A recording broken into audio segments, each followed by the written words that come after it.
So WrestleMania 37 nights 1 and 2 at a crowd WWE show for the first time in just over a year, and they've recorded record profits in the last year. So how do they use some of these record profits to repay the WWE roster has put their lives, their minds, their bodies, their souls on the line during a global pandemic? Budget cuts. Johnny Ace and Kevin Dunn especially can suck a fucking rotten egg and choke on it for all I care. Stupid douchebag yes men. They never belonged in the wrestling business, and when they're gone, the wrestling business will be a whole lot better. And I can say the same thing about Vince fucking McMahon. I'm John Rentham with my real honest thoughts on WWE's releases in 2021. There's going to be some rants in this, and I'll tell you why. Because even though I get why they release some people, you can't just hoard a whole bunch of talent. That's what they've done. Sometimes there's been people that have been in NXT for 3-4 years. They get released, and you totally fucking forgot about them. They got all the hype in the world, or they got like, oh, here they're part of the class, and then they maybe make like 2 TVs, and that's it. And I get it. You want to have a wealth of talent. You want to sign people. But just signing people to keep them away from somebody is what did in WCW. Now, unfortunately, and I say unfortunately because WWE is set up to make money. They got the $1 billion 5-year Peacock deal. They got USA Network and Fox TV Network money that are going to be going through 2023. February for the USA Network and October for the Fox deal. And they're probably even going to get an increase on those, or about the same number of dollars, because even though the ratings are crashing, somehow the networks are happy. And as long as the networks are happy, Vince McMahon's going to continue to make goddamn money, and I will not understand why, because creatively, the shows are fucking bankrupt. There are some good things in WWE, but just looking at the releases, like the releases last year, okay, WrestleMania 36, they had to adjust it. They couldn't have it at Raymond James Stadium. They had to have it at the PC in front of nobody. Maybe they had to cut some people to offset. They were probably going to cut those people anyway, but it still seemed cruel considering the pandemic had just started, and actually was pretty cruel. And a lot of, business, a lot of companies like the indies were shut down. Very few indies even ran shows for a number of months after that, and if they did, it was like one, and then they were done. Impact, came back. Ring of Honor eventually came back. New Japan, you would have to do a 2-week quarantine, so not too many Americans or, outside, people living outside Japan could really do any kind of quarantine and, still get some viable work and take care of their families. So many of these wrestlers that got released last year had families and just had people they had to take care of, and most of them seem to have landed on their feet, and that's good. But it took a while, and it seemed very cruel by Vince, and it kind of was. Actually, it really was. This time around, yes, we're still in the midst of a pandemic, but they just had their first crowd at a wrestling show in just over a year. And I'm sorry, but with Peacock, USA Network, Fox TV Network money, and a whole bunch of other stuff, and the fact they aren't touring, and all these aspects, I'm not really going to have a lot of sympathy for Vince McMahon, who's made more money than he will know what to do with. And Johnny Ace having to make these calls, budget cuts. Let me just say right now that Johnny Ace is one of the worst people to ever be involved in wrestling. One of the worst goddamn people, because some of the, and I'm just going to say, he hates women's wrestling. Look at the women that he hired during his time as, head of talent relations. That's nothing against the women. A lot of those women weren't, able to get that much training before being put into the goddamn ring. And then you have Kevin Dunn. Stupid Bucky Beavertooth motherfucker. In fact, let's just start with Billie Kay. Let's just start with him. He didn't, get it with Billie. He didn't see the potential with her. See, Kevin Dunn doesn't get it with a woman because unless he pays her an exorbitant amount of money, she still has to do that shit under duress, because who the fuck will want to even get within, touching distance with a 10-foot pole to that Bucky Beavertooth motherfucker, that goddamn worthless piece of shit. He'll probably end up, dying knowing that nobody ever goddamn loved him. And if anybody does goddamn love him, well, you're a better person than I am, because nobody could love Kevin Dunn because he's a soulless, heartless bastard that is a terrible producer. He doesn't know what the fuck he's doing, in the goddamn production truck. All the quick camera cuts and all that goddamn bullshit. I don't care if it's Kevin Dunn or if it's somebody that, or if it's like a brain parasite in his head. But though he would have to have a goddamn brain for that, I hate Kevin Dunn. And the fact that the only reason he's there is because his dad saved a whole bunch of tapes and everything from a car fire. Just reward him by saying, hey, Kevin Dunn, I'll put you through college, and I'm not going to have you in the wrestling business. But Vince McMahon apparently thought that having Kevin Dunn in the wrestling business was a good goddamn idea, and it's not. It's terrible. He's a fucking rotten human being. So's Johnny Ace. Johnny Ace can piss the hell off. Budget cuts. Johnny, if it wasn't for the fact that you were a douchebag yes man, you wouldn't even be in wrestling. You definitely wouldn't be banging the Bella's broad mom, that pile of Arby's roast beef. You definitely wouldn't be Daniel Bryan's father-in-law. That's something, isn't it? That's really fucking ridiculous. Wrestling is so goddamn weird. But Vince McMahon also deserves a lot of blame here, because you sign all these people, oh, we're going to do something with you. We're going to give you all this money. We're going to put the machine behind you. And some of these wrestlers had something to contribute. Some of them I even forgot were on the goddamn roster, and that's nothing against them, but they have so many goddamn people. Now, let's talk about Andrade. Andrade, and I know he got released a few weeks ago. He had the 90-day no-compete clause waived. And who knows if Charlotte gave up her Mania spot just so he could have that. If true, credit to Charlotte as a person. Her and Andrade seem to love each other. I wish them nothing but the best. They're going to do some really great things once they both retire from wrestling. Because I don't think Charlotte's got a whole lot of time left. But they love each other. That's great. And Andrade as La Sombra will kill it wherever he goes. New Japan, back to Mexico, maybe some appearances in Impact, maybe Ring of Honor. He's going to do some really good stuff. But him in New Japan, oh yes, please, hook that into my veins and put him in the goddamn heavyweight division. He proved he could compete with heavyweights. He proved he could do a whole bunch of good stuff. English may not be his first language, but his English was improving more than enough to be a good, a really, really good upper mid-card guy. Would he have been WWE champion? Probably not. But is he really good? Andrade is goddamn good and deserves a ton of praise, and he will kill it wherever he goes. So then we get back to Billie Kay. Let me just go back to Billie Kay. I'm going to lump Peyton Royce in here. So Billie Kay wasn't got by Kevin Dunn. Probably a good thing, because Billie Kay wouldn't have been able to pressure wash all the stink that Kevin Dunn would have left on her if he had got her. And I know that's not what he meant, but guess what? It wouldn't be the first time that an executive tried to force his way onto somebody. Terry Taylor knew about that in WCW, didn't he? Yeah. Boy, yeah, read up on that shit. But Billie Kay and Peyton Royce are a Dynamite duo. They could head to Dynamite. They could do great things in Impact in their Knockouts tag division.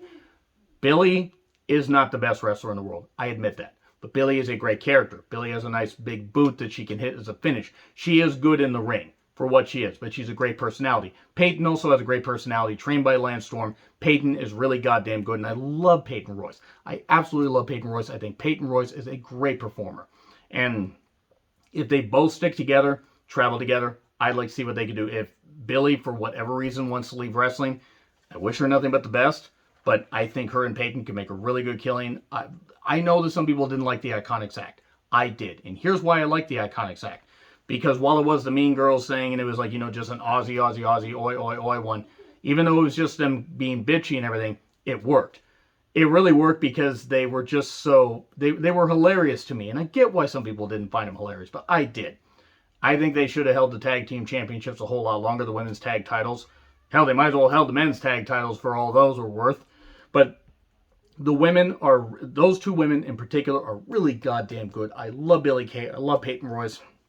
Been a big fan of Billie Kay since I saw her face Ember Moon on a TakeOver in a quick squash match.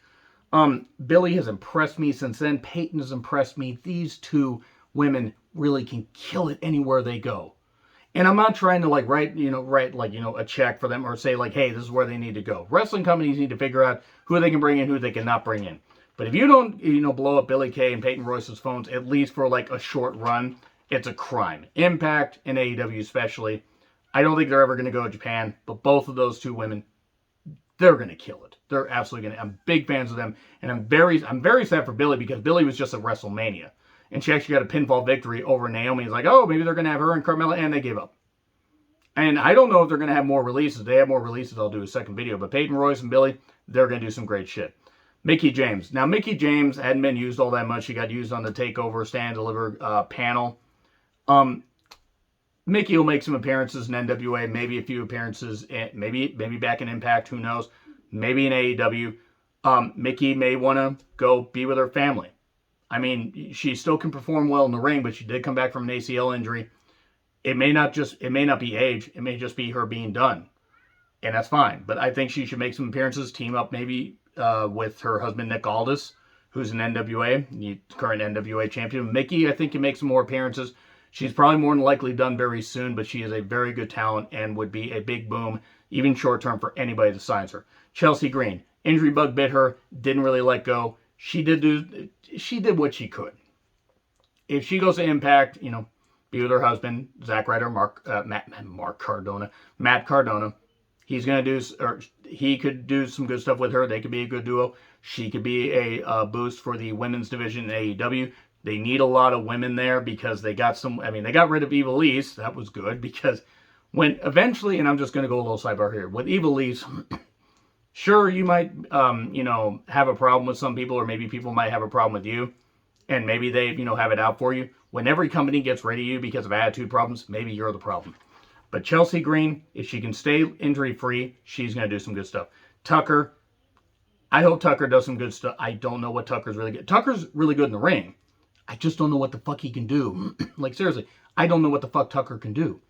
Outside of be, like, just an adequate guy that Impact maybe brings in. Maybe AEW features him on Dark and Dark Elevation. But I think without a tag partner, he's going to be a guy that's a good performer.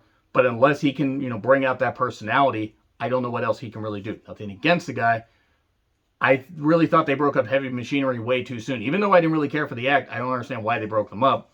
But yeah, Tucker's a guy that I hope he can succeed, but I don't know what he's really going to do outside of WWE. Kalisto, he can do a good lucha thing somewhere else. In all seriousness, Kalisto's really good in the ring, but what's he done in the past 2 years?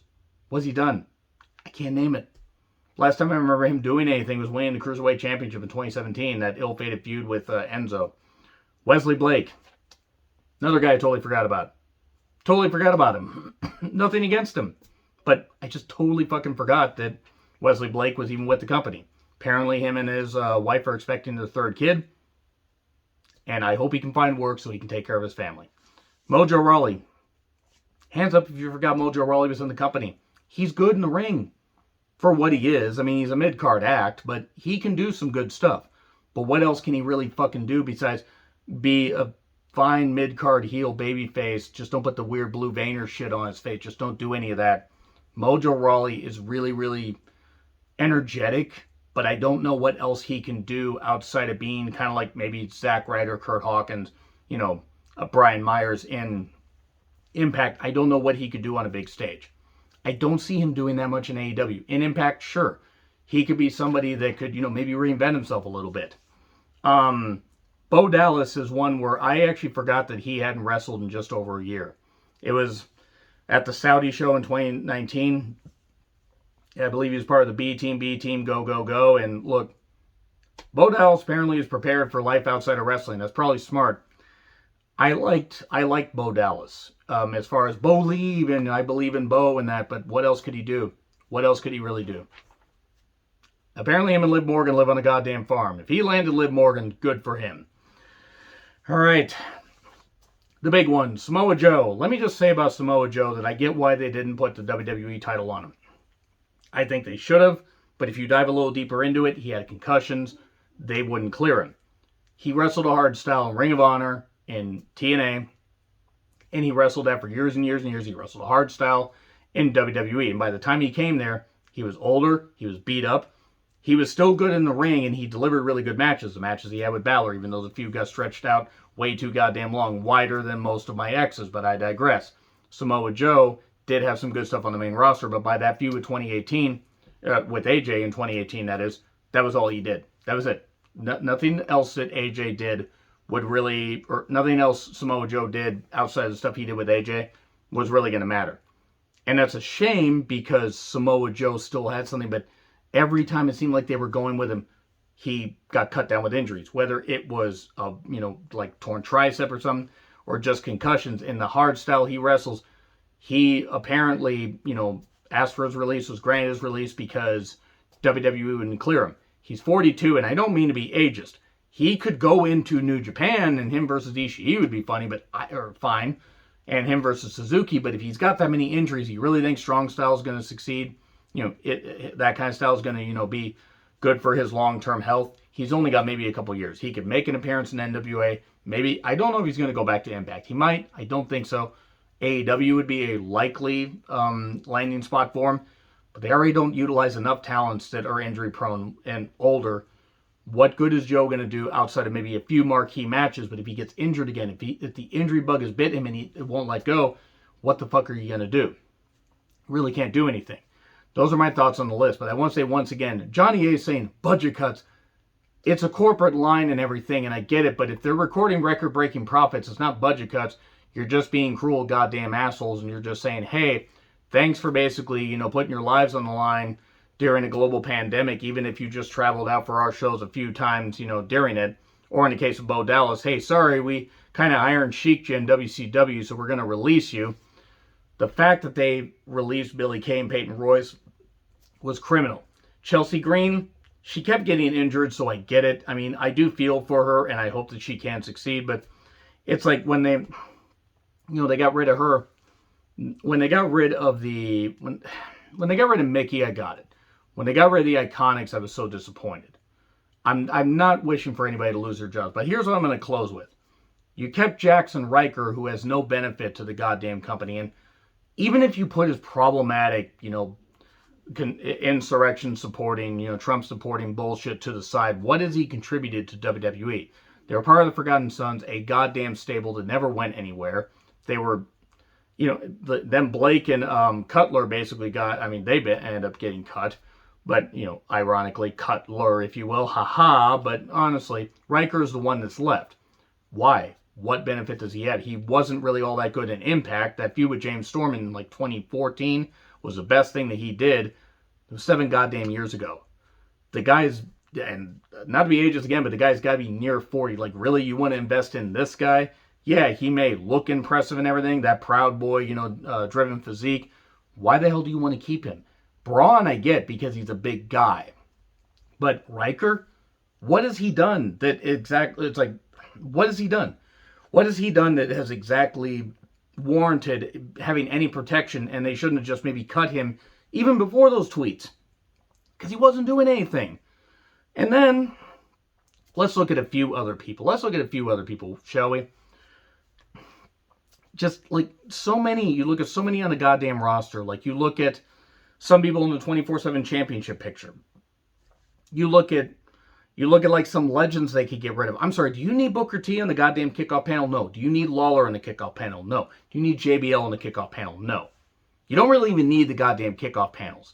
You don't need, and I'm not even saying Corbin. Corbin's crisp and safe in the ring, but Ziggler, Rude, I like those. I like Ziggler as a performer, but I'm kind of sick of him. Rude, I like, but they're the current SmackDown Tag Team Champions, and they're in their 40s, and they really don't do anything. And there are so many others that are just there. I wouldn't be surprised if they cut Shelton, even though Shelton can really go. I wouldn't be surprised if they cut a few other people.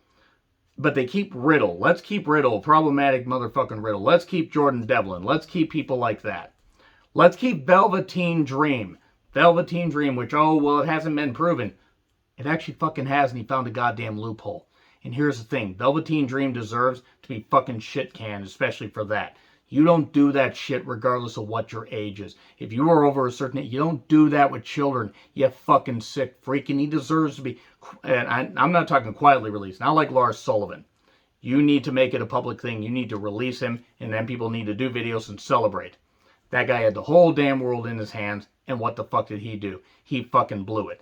No, now that's the kind of problematic stuff I would cut. Now there are other people, sure.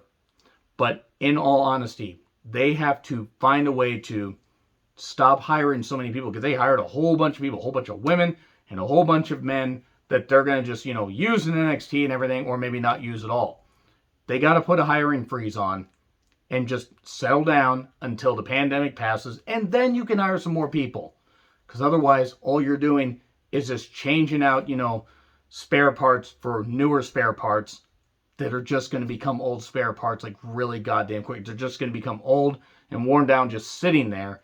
They really need to figure out things, because all these releases have proved one thing.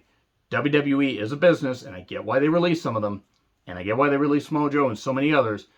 Billie Kay and Peyton Royce are the most disappointing, but goddamn, WWE really needs to slow down on hiring people, or they're going to, bleed through some of that money. And then if they don't get as big of TV deals with USA Network and Fox, then they're going to wonder, whoa, why the fuck weren't we smarter with our money when we had it? Oh, we got inflated egos. Let me know your thoughts in the comments. Like, share, subscribe, Twitter handle in the description. I'm John Retlin. I'll see you soon.